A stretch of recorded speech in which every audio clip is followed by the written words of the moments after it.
Hey, what's up, everybody? It's Dan Greer with Leading from the Middle of the Pack, and today we're doing our second ever podcast vlog slash video. I don't know what the heck you want to call this, but it's going to be like all combined in one.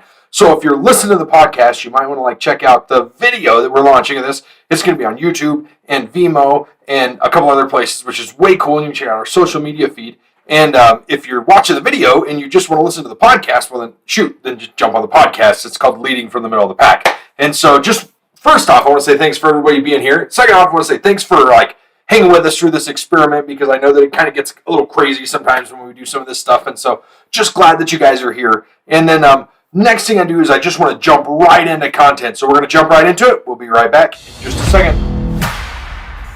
The big question is this: how are leaders like us, who aren't necessarily in a management position, who go out and get our hands dirty, who are ready to answer their calling from God to lead, who are driven to learn and grow, gain the trust and respect of those around us, to actually be heard while not coming across as an authoritative prick?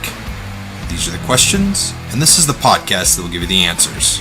Hi, my name is Dan Greer, and welcome to Leading from the Middle of the Pack. All right, so glad that you guys are still here. I'm so stoked for everything that's going on. I just appreciate you guys' patience through this. So today we're going to be talking all about taking responsibilities for your mistakes. It's right here on my screen, so I don't forget it. Anyways, it's one of the topics that I really want to go into, and it's kind of like a hot topic for me, because I used to be really, really bad about not taking responsibility for my actions, and something would go wrong and be like, oh, it wasn't me. It wasn't my fault, right? You know, like the Shaggy song, it wasn't me, but no, whatever.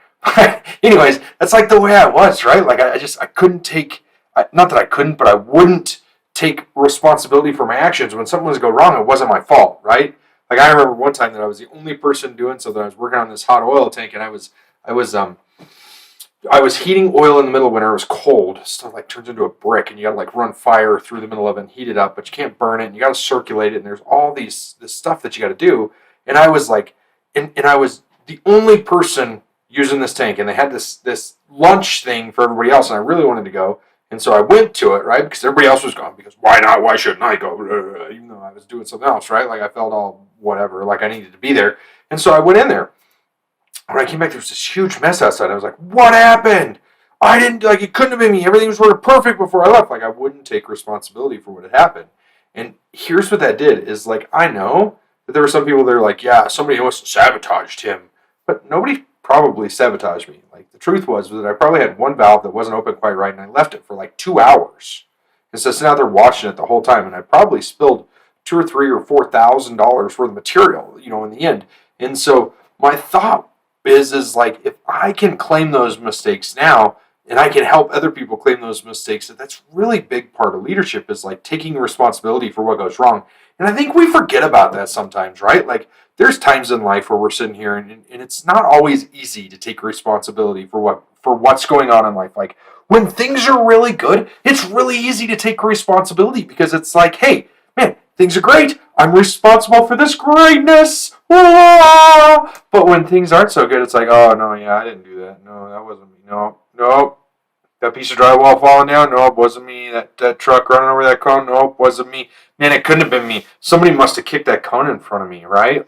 We come up with all kinds of excuses when things go wrong. And so I just want to pause for a second and talk about how important it is to take responsibility for our mistakes, and what it does for us, and what it does for our character, and how it helps us. So there's a lot of different things that we can kind of work through with this, okay? So let's start with the first one, is why it's so important to claim responsibility for our mistakes for our own good. So our own mentality. So I have this situation I'm thinking of, right? So I've got this person, and they go, well, Dan, it's not my fault this happened. Okay, well, could you maybe be responsible partially for having, no, truck was old, it broke down before I got it, I don't know, it's just not my fault, I couldn't fix it, I can't help it that you buy junk, right? So the dude told me, and I was well, I drove this truck for a year and a half, I didn't have any issues, and you've broken it twice in the last 2 months, right, because of these little things. And this was a long, long time ago. It's nothing that happened now, and I totally don't care, and I just don't care at all. But this dude was no, it wasn't me. It can't be me.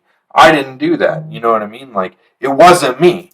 And there's nothing I could do different. And I was like, okay, well, there's definitely something you could do different, or we need to like figure out a different way to do it or a different way to hook it up, because we can't continue to like do this, right? Like, it just doesn't make sense. So he wouldn't claim responsibility for his mistake. So I couldn't help him. Like, I couldn't make him any better. I couldn't do anything with that because he wouldn't allow me to. Had he have been like, yeah, maybe I cut it too hard. Maybe I didn't hook the hoses up right. Yeah. But like, when somebody doesn't claim responsibility for their mistakes, then we can't actually help them move forward to the next steps because they won't allow us to help them. Right? We won't allow ourselves. We won't allow anybody to help us if we're the ones who's not claiming responsibility for them. So think about this. Like, I want you to get here. Let's say that you had a mistake that happened. Like, maybe somebody lost some money. Maybe somebody didn't have any work. Maybe somebody canceled. Maybe something happened, right? Maybe you had something that was like you got in an accident, right? Maybe something like that. If we say this could have been my fault, like if that's the first thought that enters our mind, this could have been my fault, then guess what? Like, everything changes, because now that it could be my fault, then it makes a huge difference. Because guess what? If it could be your fault, then you're willing to like and open to suggestions and critique and fixing it. But if it can't be your fault, if there's no way that it's your fault, then guess what? Your mind isn't going to allow you to be your fault, period, point blank in the story. So we have to, like, it's a huge mental thing for us to say, yes, this could be me. And I remember like the day to a T when I finally decided to like claim responsibility for stuff. I remember that I'd gone through a whole bunch of stuff, and I was sitting there and I went through this one thing, and I couldn't remember whether it like could be my fault or not. And typically I would just deny it, deny until I believed that it wasn't my fault, right? I'd be like, no, it wasn't me. I didn't do that. I could never do that. That doesn't even sound like me. Like, I guarantee it wasn't me. And in the back of my mind to begin with, it was like, oh, it could have been you. Well, maybe you didn't do this. Maybe you didn't do that. Well, maybe this happened. Well, maybe that happened, right? And then what I figured out was like, it clicked. And I was like, this could have been me. Like, it could have been my fault. Okay, I might get in trouble for this. If I get in trouble, is it going to be the end of the world? No. Like, not at all. Like, not even a little bit. Because guess what? Then I can pivot and I can move forward. But if I keep saying it's not me, I'm like, is it Einstein? The definition of insanity is doing the same thing over and over and over and over and over again and expecting different results.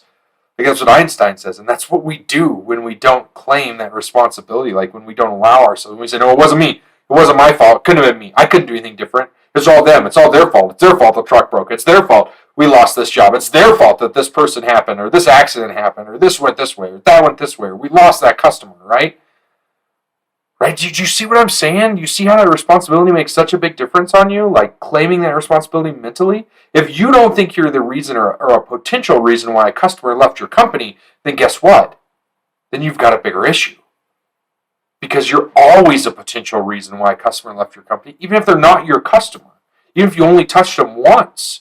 Like, I don't mean like physically touch them, but you know what I mean. Like, if you only ever touch that customer one time, anything dealt with their order, you still might be the reason why they left. Like, if we start looking at things that way, then it opens up a whole new world for the way that we see everything.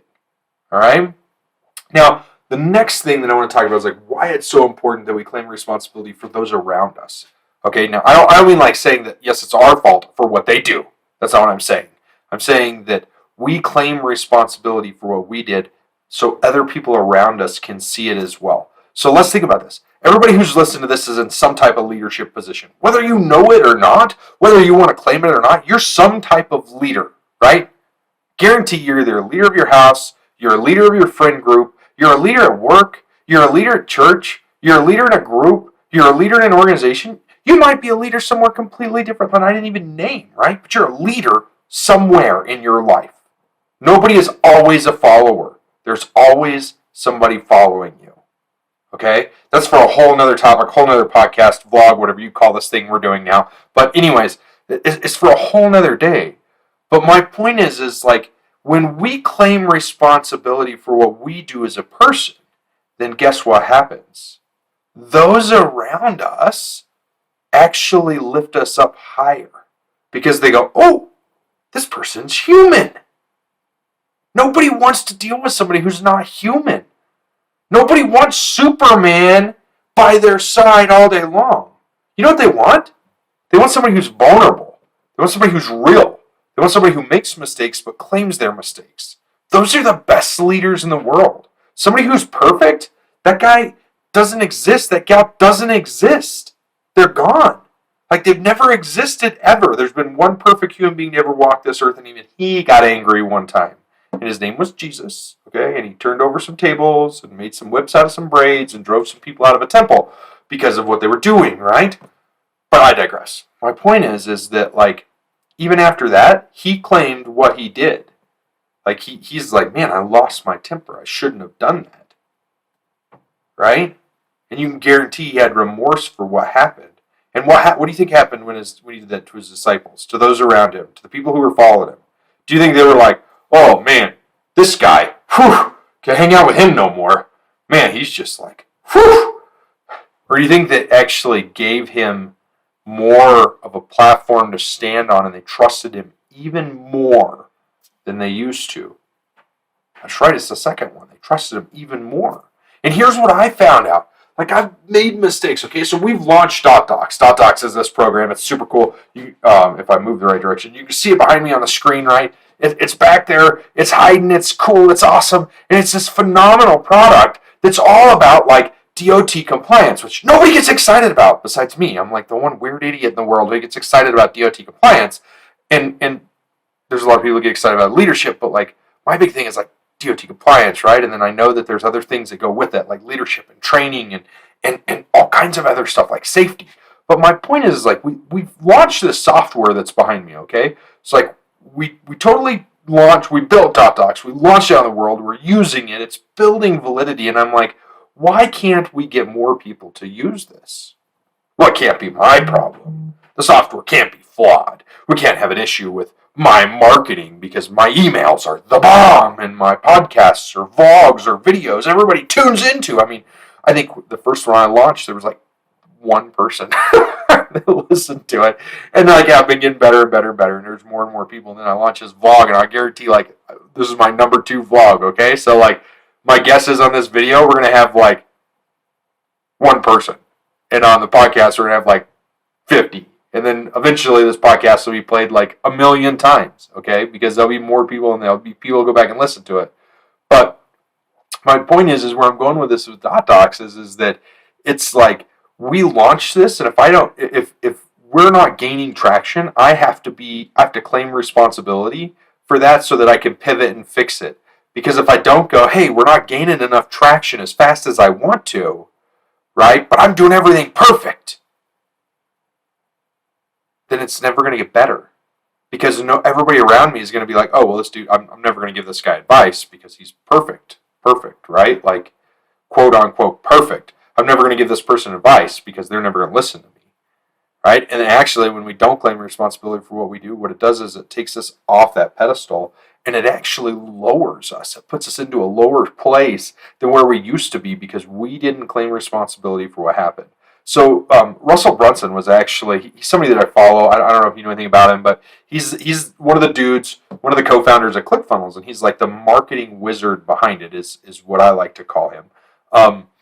And he's the person who I'm learning marketing from right now, which is super wicked cool. Anyways, he talks about one time how whenever him and his family loaded up, they went to London to launch DotDocs. It was like the first year they launched it, right? Maybe the second year, and they made a ton of traction, and they were going to London because they got invited to speak at this thing.